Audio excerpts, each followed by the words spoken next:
The Senate once again rejected a war powers resolution that would have blocked U.S. military operations in Iran until Congress explicitly approves it. But some Republican senators have signaled they are becoming frustrated with the lack of details from the White House on the war's objectives. Yesterday, my colleague Julie Tsirkin sat down for a wide-ranging interview with one of those lawmakers, retiring North Carolina Senator Thom Tillis. Here's a bit of their conversation on Iran. We're coming up on the 45-day mark. 60 days is important with respect to the war powers resolution. And I'm not quite clear what the strategic objectives are. And so as we get closer to the 60-day mark, they may request a 30-day extension, as long as that's accompanied with a lot of details that I haven't seen to this point and intentionally did not get into. It's going to be difficult to get my support. If the president and the White House can't articulate to U.S. senators what the goals of their war is 45 days in, how do you expect your constituents to know why we're currently in Iran and why their gas prices are jumping 38%? Well, they would have to be psychics, right? I mean, they would have to possess information that hasn't been shared publicly. And I think that we have to have that information to sustain it going forward. Joining me now on set is NBC News Capitol Hill correspondent Julie Tsirkin. Julie, with his pending retirement, Tillis has really become one of the most outspoken people, outspoken Republicans, we should say, against Trump administration policy. You pressed him on that. I want to play a little bit of your interview, and then we'll get your reaction on the other side. Take a listen. I want to ask you about the bad advice thing, because you've been getting a lot of credit for being outspoken, for telling it like it is. Obviously, you've been doing this during the president's first term. I've covered you then.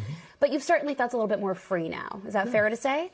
Yeah, it's like people say you're really speaking, a lot more openly. And I say the same thing. I'm going to say it again here. No shit, Sherlock. I don't have to think about the words that I use anymore, right? Okay. If I were running for re-election, I'd probably use a few different words, try to communicate the same thing like I did in Trump 1. Right. But I just don't have to deal with that filter. And I hate overhead. I'm a low overhead kind of guy, and I've just taken that overhead off the table. People shouldn't view me as being critical and circular firing squad.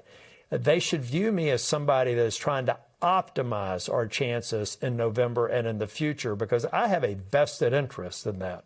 Is it difficult to be an elected statewide Republican in the era of Trump? Well, it depends on the state. I mean, if you're in a purple state, yeah, because you always have to build a coalition. If you cast an extreme tone, or if you're running as an extreme candidate, you're likely not going to win an election statewide in North Carolina, regardless of which party you are. Can I just run through a few people around the president, and you can tell me if they've been giving him bad or good advice? Stephen Miller. Bad advice. Tulsi Gabbard, good advice, bad advice? Gabbard, it's kind of like no advice. I mean, honestly, I just haven't seen her around. What about the vice president, J.D. Vance? Good advice, bad advice? I don't know. It's harder for me to judge exactly what role J.D.'s playing in advising the president. Pete Hegseth. Trending bad advice. The United States is not a warmonger. We go in and try and end wars. We try not to start them, right? And I thought that that's just an example of where he gets caught up on the war thing and him being the top warrior. What was your reaction when you saw the president's post, multiple of them calling for the annihilation of Iranians? Actually, I didn't even get a chance to react. I got a flood of text from people that were very concerned. And your constituents? I immediately, everything from constituents to friends to family members, just people going, what's going on? Because, it was pretty profound. He said he doesn't regret it because it got the Iranians to the table. Well, that's what I mean. But that proves the point. That I don't think that he had any intention of destroying civilization. I think there are a variety of reasons why that would never happen of Iran. But I think if I were coaching him, I'd say, Mr. President, people believe literally every word that comes out of your mouth. The president yesterday told us that he did post the Jesus AI photo, that he thought he was a doctor. He then took it down, which they don't do very often, so you could take that as a sign of apology. Most Catholics, I know you are included in that group, voted for the president in 2024. Do you worry that the president, with his post, his comments against the Pope, could erode that support for Republicans? I worry less about the post. I think he took it down. I think that's an acknowledgement that it was probably something that should have never been posted. I'll take at face value his confusion with it being a doctor. You believe him? Like I said, I'll take it at face value. I think that you don't engage the Pope as a head of state, particularly the most powerful head of state in the world. Do you think the president should apologize?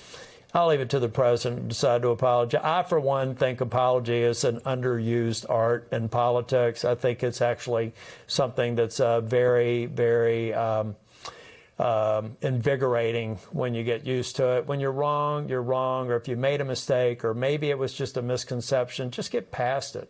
Move on. This president has done so many positive things that I want to focus on. We have a very tight lane to swim in between now and November.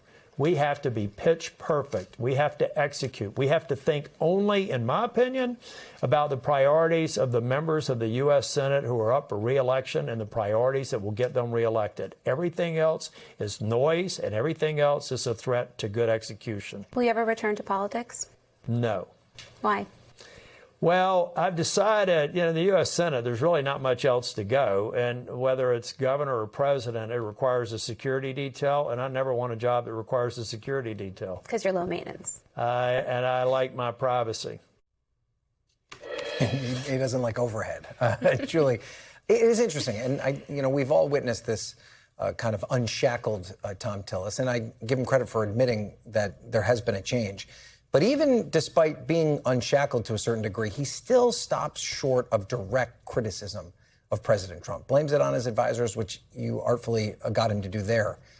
Did you view that as a theme of the interview? Was there always a way for him to kind of squirrel around the idea of ever saying, well, actually, Donald Trump screwed this up? It was absolutely a theme of the interview. And we sat down for 50 minutes and we talked about pretty much every topic you can think of. And you heard so much of it there in that cut of the interview. But every opportunity that he had to blame the chief executive, who is the president, who, by the way, is the head of this populist movement that Tillis was talking about, makes it so hard to be a Republican in nowadays, who is, of course, in charge of picking the people around him, right? It is the president who nominates, who gives him advice. And so far, it's just Kristi Noem Pambandi that he decided to cut loose. So absolutely was the theme of the interview. I even asked him about something that Tillis continuously says is a red line when it comes to the president's nominees, and that is their stance on January 6th.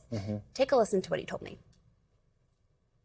You've told me that your red line essentially for whoever replaces Pambandi is that they have never expressed support for January 6th rioters, have never expressed support for the people who were jailed.